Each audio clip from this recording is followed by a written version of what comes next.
Tout le monde le dit, le commentaire composé est difficile. Alors, c'est pourquoi je dirais que la difficulté de cet exercice réside dans la nature de sa rhétorique. C'est pourquoi je compte y travailler en deux moments. Le premier moment sera consacré à la méthodologie du commentaire, la seconde à l'application du commentaire sur un texte littéraire que je choisirai pour vous. Alors, quelle est l'utilité du commentaire composé? C'est la première question à laquelle je tenterai de répondre parce que le plus souvent, on pratique le commentaire, mais on ne sait pas, c'est-à-dire on ignore l'utilité du commentaire. Alors, le commentaire composé est un exercice littéraire dont l'intérêt est de construire une compréhension cohérente et démontrée, fondée sur une démarche argumentée. C'est dans ce sens que se justifie la rhétorique de cet exercice littéraire qui repose sur le principe de sélection des éléments textuels, de leur identification et de leur classement. Une fois le corpus de relevés arrêté, on passe à l'interprétation. C'est par le moyen du plan de raisonnement qu'on fait le premier pas dans l'interprétation. Pour réussir un commentaire composé, il faudrait suivre la démarche suivante. Alors, pour expliciter ma pensée, je dirais que le commentaire composé est caractérisé par sa forme et par sa rhétorique. Cela signifie quoi? Cela signifie que c'est un exercice sur le plan rhétorique qui est codé. Autrement dit, on ne fait pas n'importe comment un commentaire composé. Voilà. C'est pourquoi il faudrait suivre des étapes. Première étape, on lit le texte à plusieurs reprises. Premièrement, deuxièmement, troisièmement. Voilà, jusqu'à ce qu'on comprenne d'une manière claire le sens du texte.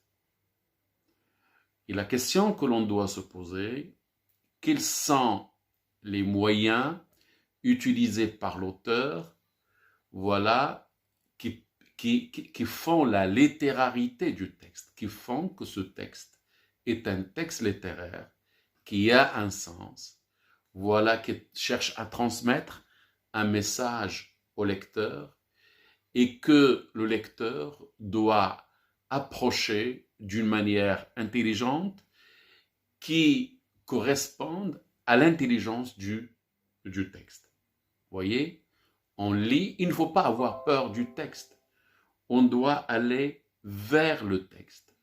On doit lire les mots, les souligner, trouver les réseaux de signification qui sont autant de liens, voilà, entre les éléments qui composent le texte. Autrement dit, on doit traverser le texte dans tous les sens. Donc, on doit s'intéresser aux mots, on doit s'intéresser à la grammaire, on doit s'intéresser au style, à l'écriture, au rythme, pratiquement tout. Voilà. Une fois ces éléments-là soulignés, identifiés et classés, on passe à leurs commentaires. On doit les commenter. Autrement dit, s'interroger pourquoi l'auteur a utilisé telle expression au lieu d'une telle autre, tel mot, tel champ lexical par exemple, au lieu d'un autre, et ainsi de suite. Alors, la particularité principale du commentaire composé, c'est qu'il est fondé sur un plan. En lisant le texte, en identifiant les éléments qui le composent, on doit ramener tous ces éléments-là à un plan, voilà, qui va nous permettre d'interpréter les éléments et les concepts. Alors, pour aborder le commentaire composé, selon les étapes prescrites par sa rhétorique, je commencerai par proposer une réponse à la question suivante. C'est quoi un commentaire composé ou c'est quoi le commentaire composé d'un texte littéraire? Alors, comme son nom l'indique, il se définit par opposition à la lecture linéaire. En effet, si celle-ci, à savoir la lecture linéaire, adopte une analyse qui suit la linéarité du texte, et du coup le sens est construit au fur et à mesure que la lecture de ce texte, ou plutôt que progresse la lecture de ce texte, la lecture commentée ou le commentaire littéraire suit la logique de ce qu'on appelle la construction du sens. Autrement dit, on abandonne la linéarité au profit, voilà, d'une approche globale du texte, n'est-ce pas? Alors, dans ce cas-là, en lisant, en vue du commentaire composé, on opère des sélections. On sélectionne des mots, des expressions, des champs sémantiques, des champs lexicaux, en raison des réseaux de signification qui traversent le texte. Ceci est d'autant plus vrai que le texte, comme le rappelle Umberto Eco, est une machine paresseuse, mais très intelligente.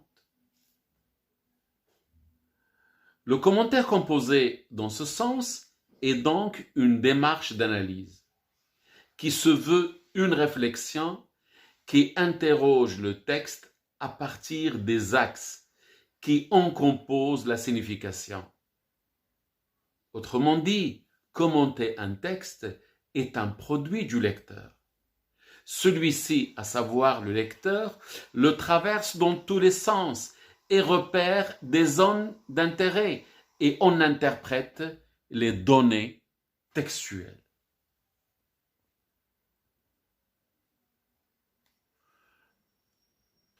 Alors, que signifie tout cela? Cela signifie que quand je lis un texte, je dois être en mesure de l'identifier. Je dois être en mesure de le caractériser. Je dois être en mesure d'en souligner l'identité sur le plan de l'écriture.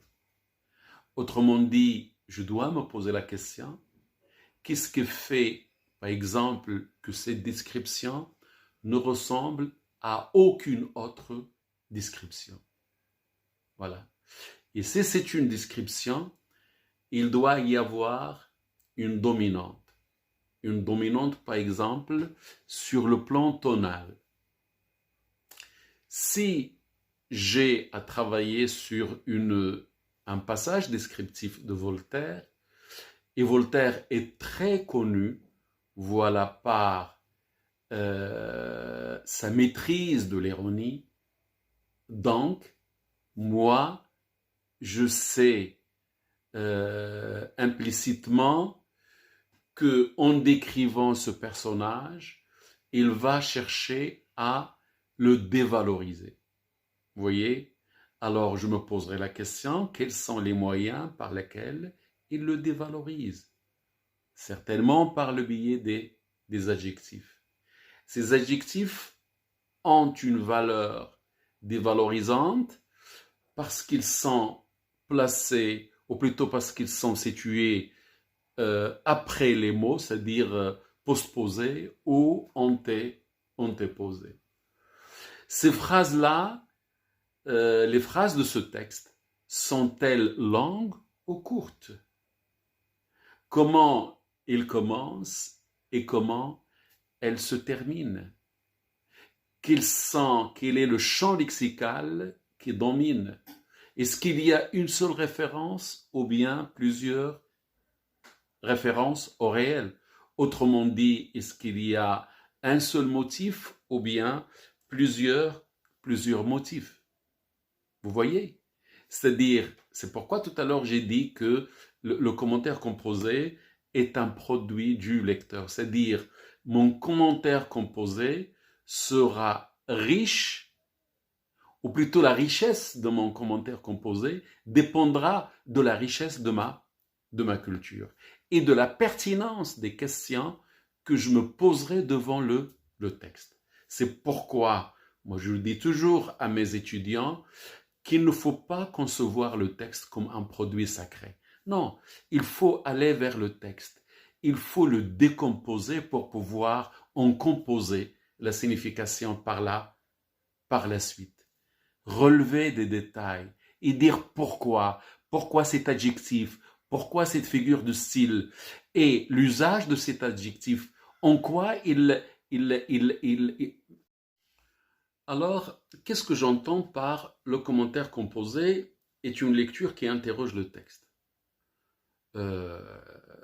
Cela est d'autant plus vrai qu'il y a des lectures qui n'interrogent pas le texte.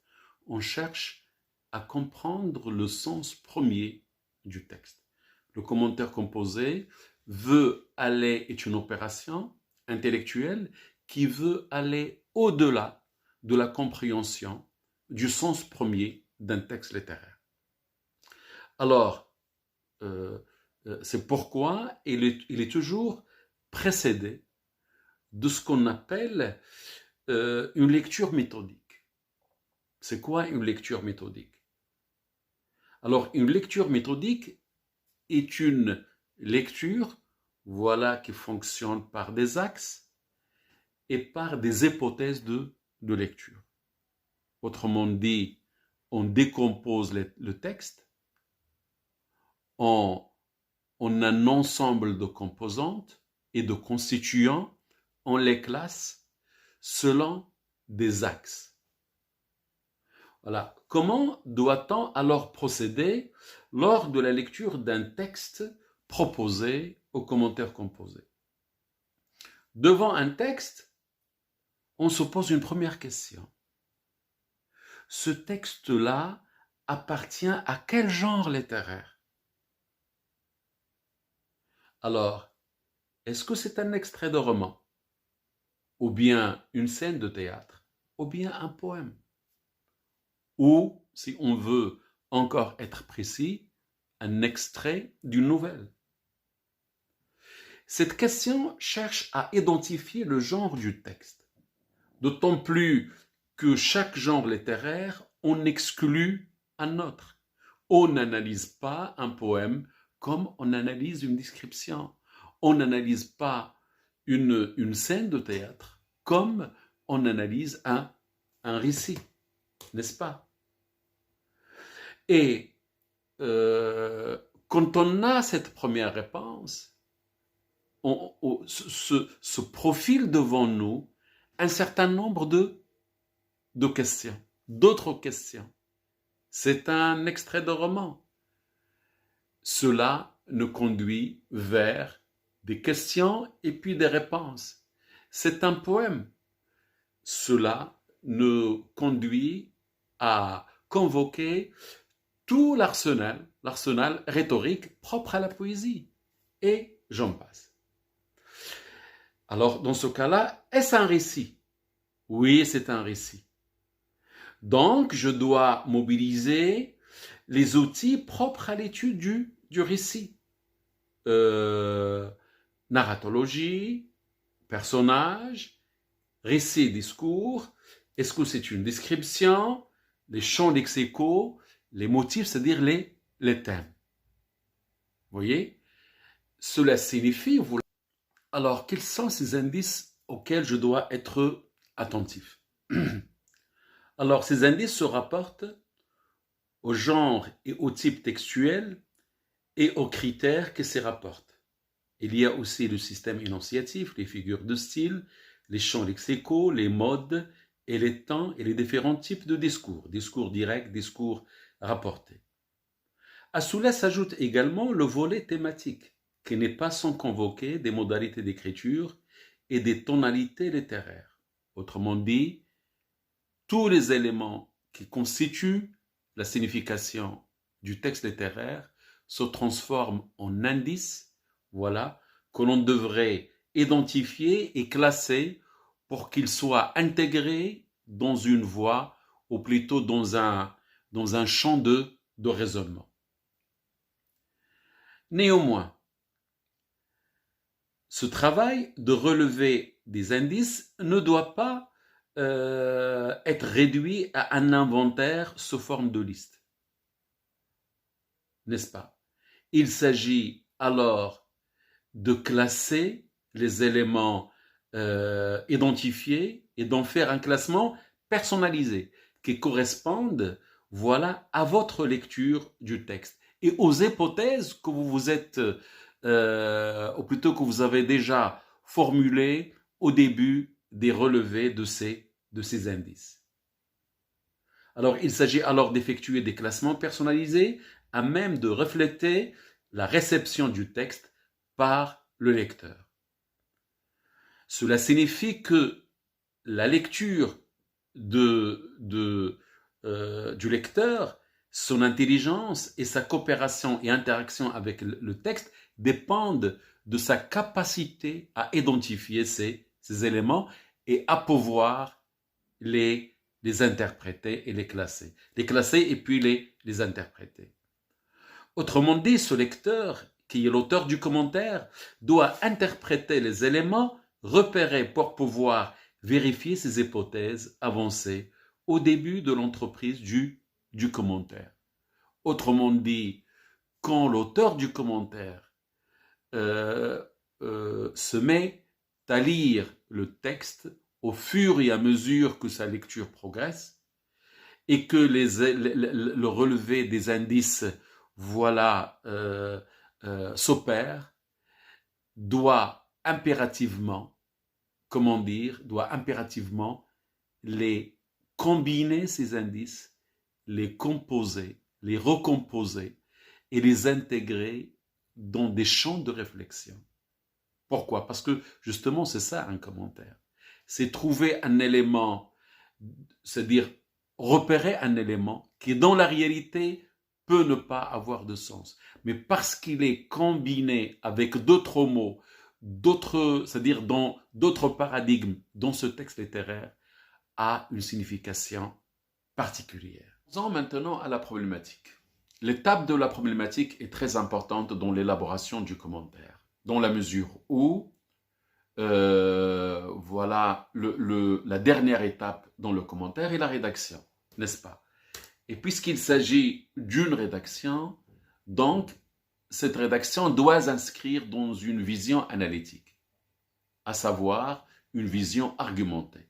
C'est pourquoi nous pouvons dire que la rédaction du commentaire vient en réponse à une question posée au début, à savoir la problématique. C'est pourquoi il faudra poser une problématique pertinente, une problématique qui réponde, voilà, à l'esprit du texte, comme étant un fonctionnement dans la visée et de transmettre un message ou bien de véhiculer un contenu, n'est-ce pas? Alors, c'est pourquoi, ayant travaillé le texte sous l'égide de la lecture méthodique comme nous l'avions déjà explicité, le lecteur devient en mesure de se réapproprier les idées du texte pour les réinvestir dans une perspective d'analyse pertinente et cohérente. Voyez, puisqu'on relève, on fait le relevé des idées du texte, des expressions, des mots, voilà, ces idées-là, ou plutôt les données relevées, devient comme quelque chose de signifiant que l'on doit interpréter. Et pour mieux les interpréter, on les inscrit dans une problématique. Alors, c'est cette phase qui permet de formuler une problématique à la lumière de laquelle on peut construire une réflexion argumentée sur le texte. Vous voyez? C'est-à-dire, celui qui lira notre commentaire n'aura pas besoin d'une explication davantage. Pourquoi? Parce que nous avons posé une question et nous avons apporté des réponses, d'autant plus qu'il s'agit d'une réponse progressive avec des parties, première partie avec des arguments, deuxième partie avec des arguments et troisième partie avec des arguments, si nous jugeons nécessaire que notre commentaire soit composé en trois parties. Alors, chaque élément identifié et repéré se convertit en un argument au service d'une thèse ou d'une position intellectuelle. Celle-ci fonctionne dans une structure interrogative, en mettant en place un horizon d'attente, une piste d'analyse, une réflexion personnelle sur le texte en question. Pourquoi? Parce que dès qu'on pose la question, et la question doit être formulée d'une manière intelligente, on met en perspective une réponse. C'est-à-dire le lecteur devient, ou plutôt le lecteur ou celui qui lira notre commentaire, à savoir le correcteur, sera notre complice parce que on lui a...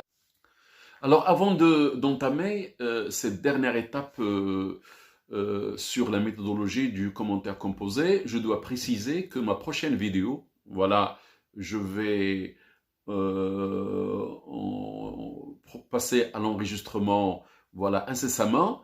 Il portera sur un travail que je ferai à visage découvert et en utilisant le tableau, vous voyez, sur un texte que vous connaissez, et je vous montrerai comment on doit réaliser toutes les étapes, voilà, que j'ai évoquées sur le plan théorique. Vous voyez, soit vous me proposez des textes, plutôt un texte sur lequel on peut travailler, à condition de ne pas me proposer des textes que vous avez au programme. C'est-à-dire un texte sur lequel vous avez déjà travaillé avec votre professeur. Non, un texte sur lequel vous vous mettez d'accord et moi, c'est-à-dire je le travaille. Alors, soit c'est-à-dire je fais un choix, un texte que tout le monde peut connaître, ou voilà, pourrait connaître, voilà. Et dans ce cas-là, je ferai un travail d'application. Maintenant, j'arrive à la dernière partie que j'ai appelée, plutôt que j'ai intitulée, de la problématique au plan. Voilà. Pour donner une idée très claire sur cela, je reviens sur des faits dont j'ai déjà parlé, à savoir le relevé et le classement, voilà, dans un tableau. Alors, le tableau fonctionne avec des entrées. Et chaque entrée, en principe, doit contenir un ensemble d'indices, de données, des expressions, des mots, voilà, que sais-je, que vous allez passer c'est-à-dire un autre classement à l'intérieur pour que chaque ensemble, petit ensemble, forme un argument. Autrement dit, j'ai élaboré 3 axes. Chaque axe va constituer dans mon plan, voilà, une partie. Et ces parties doivent être classées, c'est-à-dire dans une logique progressive. La première partie, il est toujours descriptive, c'est-à-dire je choisis l'axe où je décris le fonctionnement du texte. Vous voyez? Deuxième axe, ça porte souvent sur les moyens utilisés sur le plan de l'écriture, sur le plan de la rhétorique, qui permettent, voilà, ou plutôt qui donnent à ce texte sa valeur littéraire. Et la troisième partie, c'est souvent quelque chose qui ressemble à une lecture personnelle ou bien à une interprétation personnelle. Vous voyez? Donc, le plus souvent, ça fonctionne en 3 parties et chaque partie doit contenir 3 arguments. C'est bon? Alors, comme nous l'avions déjà, au terme de cette vidéo, j'espère que vous avez bien assimilé l'esprit du commentaire composé. Si par hasard vous avez des questions, vous pouvez me les envoyer, voilà, en guise de commentaires. Et si vous avez des propositions qui selon vous peuvent vous être, ou plutôt peuvent vous aider, alors dans ce cas-là, n'hésitez pas à le faire. Je rappelle rapidement l'essentiel de cette vidéo. Alors, réalisez une bonne lecture du texte. Une lecture du texte qui soit accompagnée de soulignements, c'est-à-dire on ne lit pas le texte en vue du commentaire comme on lit le texte uniquement pour le plaisir. Nous devons souligner, relever, identifier, classer, passer d'un paragraphe à un autre, voir quel est le premier mot et le dernier mot du texte, voilà les choses qui se répètent, les répétitions, tout, pratiquement tout, que nous devons, dont on doit faire le relevé pour pouvoir par la suite les classer dans un tableau. Voilà, on les classe selon leur importance dans la signification, selon leur importance dans la progression de la signification et la construction de la signification. Parce que là, le relevé que vous allez faire des indices textuels reflète en quelque sorte votre interaction avec le texte, votre sensibilité avec le texte, votre culture et votre réaction et interaction. Vous voyez, autant de choses qui sont essentielles. Voilà, pour la bonne réalisation, pour une bonne élaboration, voilà du commentaire composé. Puis on passe à la problématique. Sur la base des axes déjà retenus, on se dit, si on voudrait, plutôt si on cherche à bien élaborer un commentaire composé, je dois formuler une bonne problématique. Une problématique représentative de l'ensemble des données et du fonctionnement littéraire du texte. Voilà. Une fois la problématique formulée, on passe à ce qu'on appelle l'élaboration du plan.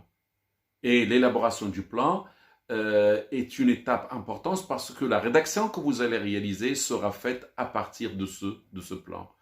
Bon, ceci dit, je le répète encore une fois, la prochaine vidéo portera sur une application, voilà, une application de commentaires sur un texte littéraire que vous me proposerez ou bien que je choisirai pour vous.